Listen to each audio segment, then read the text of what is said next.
Hello, everyone. My name is JJSaul. I'm a partner with the law firm of Faegre Drinker. We are the recent combination of Faegre Baker Daniels and Drinker Biddle and Reith, not quite 2 months old. And I practice in our trademark copyright advertising and media practice. And today I have the privilege of speaking with you about seed branding and specifically protecting your trademarks online.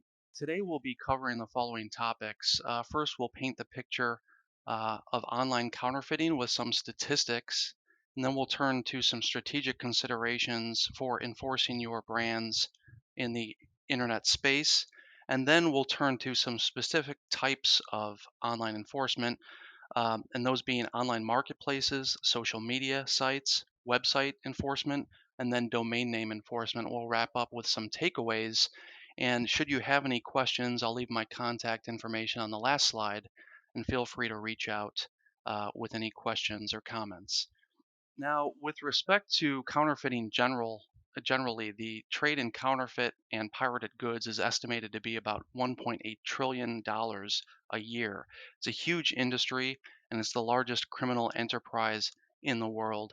Um, Counterfeiting supports all kinds of nefarious activity like terrorism, drug and sex trafficking, but it's not only problematic for that criminal element, it undermines a lot of legitimate business. Legitimate businesses, they lose revenue because they're forced to compete with counterfeiters. They lose employees because they can't keep up with the competition. Sometimes they go out of business entirely. Governments lose tax revenue because the legitimate commerce again is depleted. And not only that, they have to pay additional sums on law enforcement to chase these perpetrators around the world and try to shut down their networks. This is very difficult activity to combat.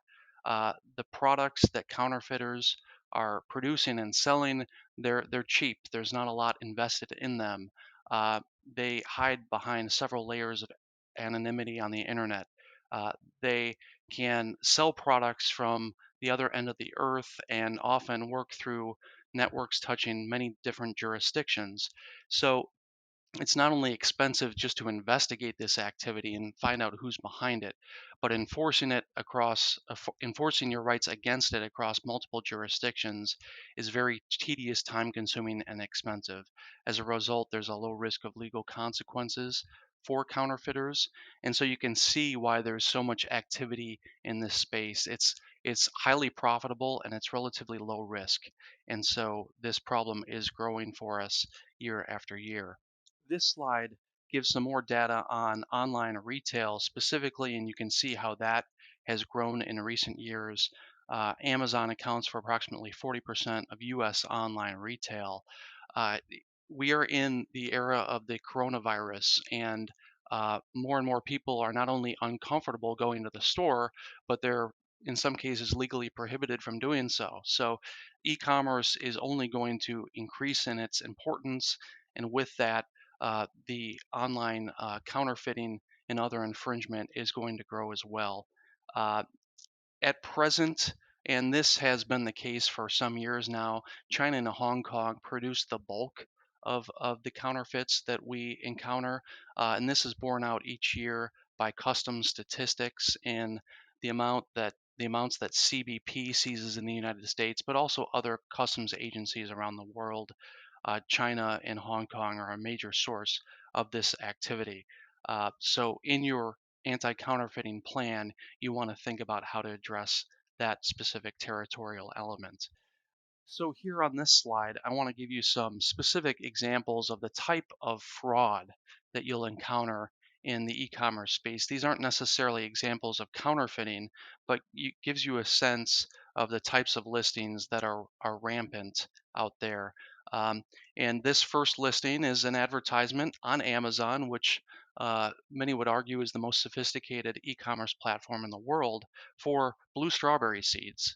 Um, Now, everybody on this webinar knows very well there's no such thing as blue strawberries, but lots of consumers don't know that, and sure enough, they go ahead and make this type of purchase. Hopefully, new shoppers will see these reviews and recognize that it is a scam and move on. but these are the types of listings that you find even on the most sophisticated platforms. And you might say, JJ, well, clearly the blue strawberries, those are illegitimate, but the rainbow roses have to be the real thing.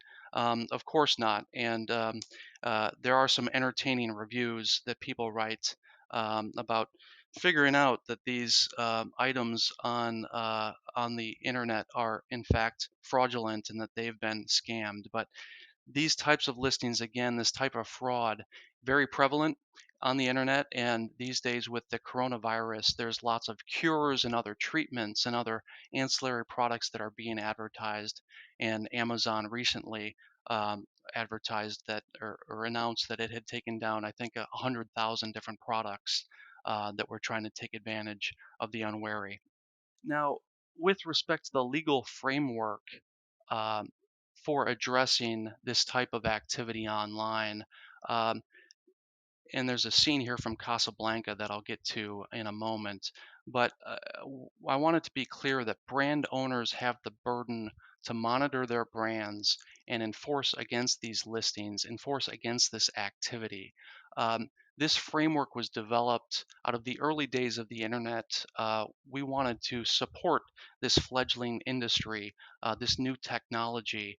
And so the burden was left with brand owners to notify these platforms of the misuse of their brands and then put the burden on the platforms only at that point to address the activity. So these online platforms and other internet service providers argue that they are much like a DHL or a Federal Express. They don't know what's in the packages that they're shipping. They just connect a seller to a buyer and they facilitate that transaction. They don't know specifically whether the product facilitates some other legal violation. Similarly, a platform like Amazon says it just provides technology to connect sellers with buyers, and it doesn't review all these different listings. It doesn't know what's being sold through its platform. And that is essentially the law at this stage. There has been a lot of pressure recently, given how big and prominent Amazon and others have become, to really turn the tables in that regard. And the Trump administration, for one, has been issuing reports and asking for online platforms to do more to address this issue. And there was some legislation that was recently proposed, the Shop Safe Act, that would require e-commerce platforms to meet a certain number of requirements with respect to their sellers and the products that they list in order to avoid being potentially found liable for for contributory trademark infringement. So there is some movement in this space to, again, change the burdens. But I'm told that that legislation, for example, is years away from passage, if that. So the point here is that the burden of enforcement rests with the brand owners. They need to monitor and take action with respect to these online listings and other infringements. And it all calls to mind the scene in Casablanca where at Rick's cafe, Captain Renault shuts the cafe down, and Rick asks, "What are the grounds?" And he says, "I'm shocked to find that there's gambling in this establishment." And just then the waiter walks up and says, "Here are your winnings, sir." "Oh yes, thank you, thank you." So these platforms, they know that there's counterfeiting. They know that their platforms facilitate it. They're making money from it. They do some proactive screening and monitoring to take down illicit listings. But do they do as much as they could? A lot of people argue that that's not the case. So with that background, let's turn to the next slide and talk about some strategic considerations for the enforcement of your brand in the online space. Your core objective is to make your company and its brands a hard target so that the counterfeiters pick on somebody else. We have to remember that these people are lazy. Counterfeiters do not want to earn a real living. They're looking for easy money. And if you take a number of their listings down, if you send them a demand letter, chances are they will scurry off to try to rip off somebody else. Okay, so that's your basic objective. The steps as far as enforcing your brands, first and foremost, you need to register your trademarks in the appropriate jurisdictions to set yourself up for the enforcement that you need to take. And then, secondly, you want to monitor online platforms, social media websites, and otherwise, so that you know how your brand is being used and can take appropriate action um, to enforce against illicit activity. You also want to prioritize your enforcement goals according to your business objectives and identify corresponding tactics that are going to be most fruitful for you and give the most bang for your buck. And also, and very importantly, you want to track the impact of your enforcement efforts. There's a lot of skepticism about online anti counterfeiting. Many assume that it's just a game of whack a mole. If you knock one down, something else is going to pop up somewhere else, and it's just not worth the effort. I would push back on that and say that every brand owner invests tremendous sums in educating consumers about the brand and building up that trust and that goodwill associated with the brand, and to sit back and let counterfeiting occur or other online infringement occur is undermining that investment. It's undermining that relationship you've worked so hard to establish with your customers with respect to that brand. So it's important to, again, track your enforcement efforts, show stakeholders that they are bearing fruit, that they are generating results, and that's going to get you additional buy-in for future action. Three areas of enforcement. Today, we'll only talk about using internet enforcement tools to disrupt online activities, but I also want to put on your radar that customs recordals can be very effective. This is where you record your trademarks in with customs agencies either in the US or other countries, and you provide those customs agents supply chain information and information on counterfeits that you've already identified so that they can have their eyes and ears open and detain illicit shipments and get you more intelligence on what's going on out there and impede that connection between counterfeiter and purchaser to prevent that transaction from taking place. So consider customs recordals, customs agents, not something you have to pay. These recordals are fairly cost effective, and customs agents are employed by their respective governments. So it's a very cost effective force multiplier in your anti counterfeiting program. And finally, if you have a significant problem, you'll want to consider liaising with law enforcement to see if they can take more robust criminal enforcement action. In terms of evaluating what brands you're going to want to protect online, here are some basic considerations, many of which will be obvious to you. You'll obviously want to think about the sales figures and the revenue associated with that particular brand, which products are popular, which are your emerging products. If you have invested a lot in a new product, you're going to want to protect that at launch. And of course, the prevalence of counterfeiting, you'll want to target that activity.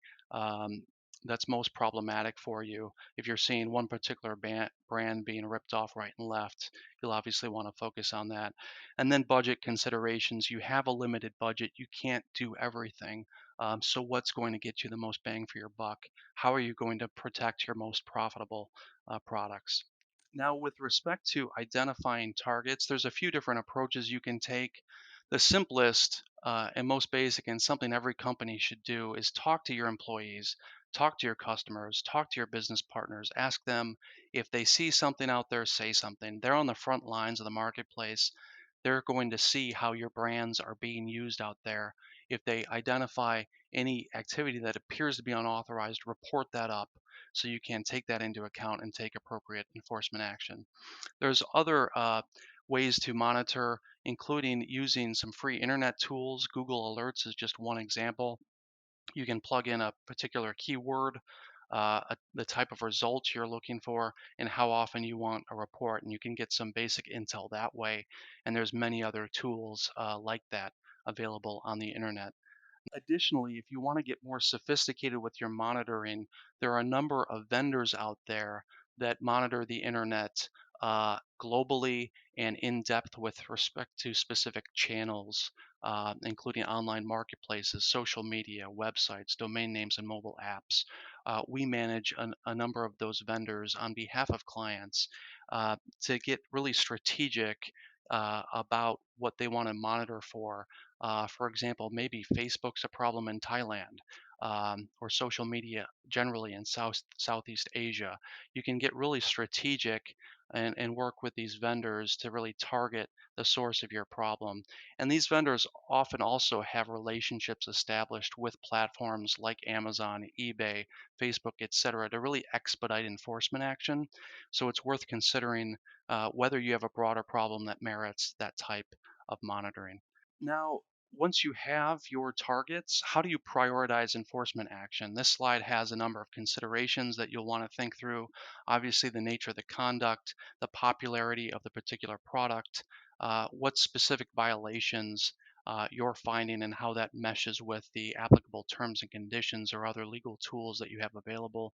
The rate of success. You might have a situation where a brand is being counterfeited or otherwise infringed. Maybe it's not your most important or profitable brand, but you've got a fairly straightforward and cost effective approach to get that infringement addressed and taken down off the internet. It may be worthwhile to do that to get yourself some success that you can report up to stakeholders, show folks that your efforts are bearing fruit, and that will give you some nice momentum to carry forward to protecting your more profitable or popular brands. And lastly, here you obviously want to align your enforcement with your business objectives. If you're being infringed by a competitor, for example, that's going to raise the ire of a lot of your colleagues and stakeholders. So that's something you'll want to prioritize. Now that we've talked about the background of counterfeiting on the internet generally, as well as some strategic considerations, we're going to talk about specific types of online enforcement. And we'll start with online marketplaces. These are your platforms like Amazon, eBay, Alibaba, Mercado Libre, Craigslist, and on and on. Um, and your enforcement process is going to be fairly straightforward. First, of course, you want to make sure your trademarks are registered in the relevant jurisdictions. You'll want to monitor so that you find these problematic listings and can take action. And then you want to report those infringements. And oftentimes, these platforms have particular tools set up on their websites that you can leverage to uh, report these infringements in a streamlined fashion. And as I mentioned, if you're working with a vendor, they often have their own direct relationship with a platform and can get the infringements taken down on an expedited basis. Now, here is a specific example of a listing on Amazon. And again, Amazon, many would argue, is the most sophisticated e commerce platform in the world. And here you have an advertisement for Picasso Petunia Seed Pack. Now, Picasso is a real brand of petunia. It's part of the Proven Winners collection, and at first glance, this might appear to be a legitimate listing. Um, but supertunias produce sterile seeds and must be propagated from stem cuttings. So this is the type of fraud that we saw previously, but here it's associated with a particular trademark, Picasso, which is something that Proven Winners, as you'll see here in these trademark registrations, has taken steps to protect in the United States. So they have registrations here for Picasso in purple, Picasso in blue, Picasso in pink, pretty much Picasso. Assuming those registrations cover petunias, uh, Proven Winners would likely want to report that up to Amazon as an infringement and try to get this listing taken down. Now, there is an opportunity then for the seller to contest that notification and argue that um, Amazon, they don't have the exact trademark registered. They don't have Picasso registered alone. So this listing is legitimate and should be allowed to stay up. Um, I don't think that that argument would prevail. And in any case, these sellers often know that they're up to no good. So at the first sign of trouble, they're likely to scurry away and infringe somebody else's trademark. But those are the types of considerations that come into play, and Proven Winners might want to think about trying to register Picasso alone to give itself a little bit more flexibility when it comes to this type of online enforcement. So there's a burden here in doing this, in monitoring these platforms, and it's not only Amazon, there are many others. Identifying these listings, developing the argumentation, and reporting them up to Amazon, doing that tens or hundreds or thousands of times, that can become quite burdensome. And some brands have decided simply we don't want to play that game. And you see here that in 2016, Birkenstock quit selling on Amazon due to counterfeits. For some brands, they've decided that the juice simply is not worth the squeeze. They are getting counterfeited so much that any uh, benefit of genuine commerce that they can develop from these platforms is not worthwhile. And as a result, platforms like Amazon, and I'm using Amazon here as just an example, but each platform will have undergone the same analysis. Um, Amazon generated its own programs to help brands protect their brands on the platform and counter or combat this type of illicit activity. And we'll go through these programs one by one because they're instructive in terms of the available tools that are out there. So, the brand registry, first and foremost, with Amazon, where you can register your trademarks specifically with Amazon, and that allows you to represent your brand accurately on the platform. It gives you some additional search functionality. And you can also provide Amazon then product and supply chain info again to help with their screening of illicit product on the platform. There's also Project Zero, which is a self-service counterfeit removal tool where you yourself can go in and remove listings that are counterfeit or otherwise infringe. And then there's the Transparency Program, which is more of a product serialization service. But the holy grail, as far as these Amazon initiatives goes, and this isn't really a formal program that Amazon has, but it's brand gating. And this is where you get Amazon's permission to really control the use of your brand on the platform, and you identify authorized distributors and prevent other sellers from doing business under your brand. And even to become an authorized reseller, there are hoops that you would have to jump through, including being checked for your past performance, fulfilling certain qualification requirements, and paying fees that greatly restricts and controls the traffic under your brand on the platform. That is not offered in every instance, however, and a case has to be made to Amazon that justifies that type of gating. Um, Even with those programs, however, and the possibility of being gated, a lot of brands like Birkenstock has simply decided it is not worth the effort. And here's a recent headline that Nike will no longer sell its shoes and swag on Amazon. So, uh, again, the point here is that even on the most sophisticated global e commerce platform, and even with these huge brands like Nike, like Birkenstock, there is so much fraud and traffic in illicit products that many brands have simply decided it's not worthwhile. So the point here is your brands are not safe in the internet. They're not safe on these platforms, and you need to be vigilant and watch out for what type of activity is occurring with respect to those brands and take appropriate action. So that was online marketplaces. Now let's turn to social media. And your initial reaction may be that social media isn't a problem for us. Um, Folks aren't up on Facebook talking about our products. And I would just encourage you to slow that analysis down and think it through a little bit, because social media is becoming ever more important as an advertising tool for counterfeiters and other perpetrators of illicit product. As you'll see from these statistics, half of the world's population is active on social media, and many people have multiple social media accounts. So everybody seems to be using it in some form or fashion, and counterfeiters recognize this, and they flood um, the streams of news or posts with advertisements for their products, and even in some cases hyperlinks to e-commerce listings or web shops that have infringing products. So it's worth monitoring uh, social media, at least in a targeted sense, so you can at least confirm that your brands aren't being misappropriated and misused on those platforms. And you can see at the bottom here, Facebook removed 500,000 pieces of content related to counterfeits in the first 6 months of 2019. So again, these social media platforms are ever more important to e-commerce traffic, and they can be a real problem for brand owners. And your social media enforcement process will be much like what it was with respect to online marketplaces.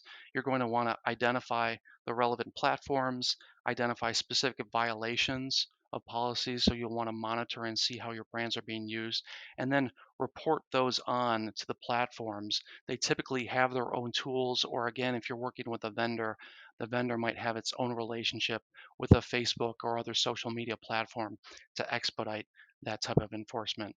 Now that we've talked about online marketplaces and social media platforms, let's turn to websites. And these are a little bit different animal, a little bit more involved. Uh, what I have up on the screen is an example of a website I found that had a listing for the Ingrid Bergman rose. We represent Poulsen Roser AS, which is a Danish rose breeder, and one of their famous varieties is the Ingrid Bergman Pullman rose. And we came across a web shop that was selling this rose without authorization, and I've blocked out the name of the site. But the question is, how do we go about dealing with this sort of activity?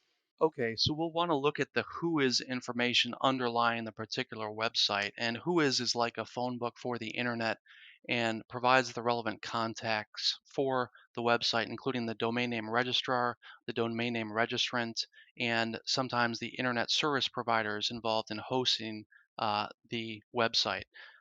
And this will tell us who we're going to report the infringement to. In the event that the WHOIS information is inaccurate or incomplete, we might even want to report that to the domain name registrar. That's a specific type of enforcement. Or we may want to send a cease and desist letter to the registrant or owner of the website reporting the infringement and asking them to take down the web page, possibly report their sales regarding their product, and demand corresponding royalties. Um, if they're not responsive, we can also look at the internet service provider hosting the website and report the infringement to them. Each internet service provider has terms and conditions of service, and all of those terms and conditions, and this is the same for online marketplaces and social media platforms, all of the terms and conditions prohibit trademark infringement.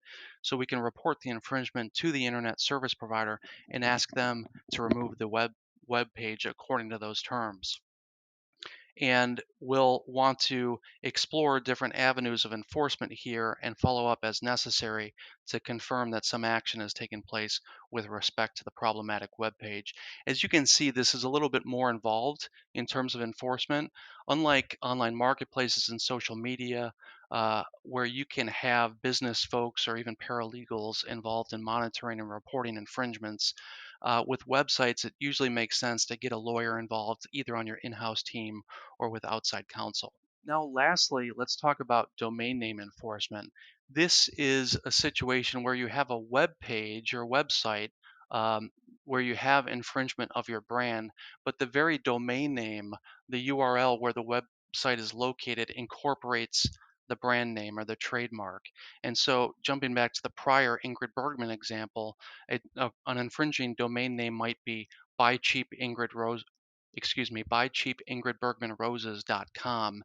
There you see the trademark is incorporated in the domain name, and that's a particularly pernicious form of infringement because when consumers see the trademark incorporated in the very domain name or URL, they assume it's legitimate.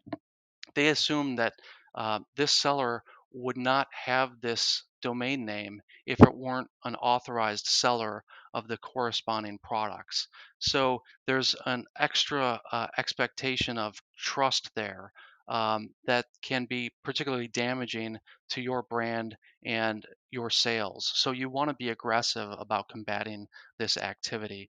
And how you go about that depends on the particular circumstances. But if you can take the domain name away from the seller, that really undercuts their infrastructure of internet sales. Now consumers are no longer to easily find them on the internet, and they have to look for them elsewhere that can really impede their commerce in these knockoff products. And here we have an overview of the basic forms of enforcement for domain name infringement. In the first column, you have the Uniform Rapid Suspension System. The second column, the Uniform Domain Name Dispute Resolution Policy, shortened to UDRP. And lastly, the Anti-Cyber Consumer Protection Act, or the ACPA. And the ACPA is a form of litigation. We'll address that last. But the URS and the UDRP are essentially administrative enforcement actions where you can take action with respect to the domain name registration. And the key difference between the URS and the UDRP is that success under the URS means that the domain name is suspended for the duration of that current registration. Okay, after the registration expires, that domain name is then available for anybody and everybody to register again. And you could very well face the same type of infringement later on. The UDRP, on the other hand, you would be transferred the domain name and be able to maintain that per, in perpetuity, and essentially take that domain name out of the marketplace.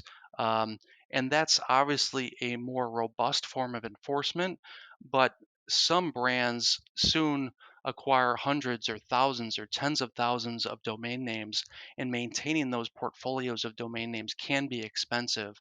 There are renewal fees every year or two associated with those registrations.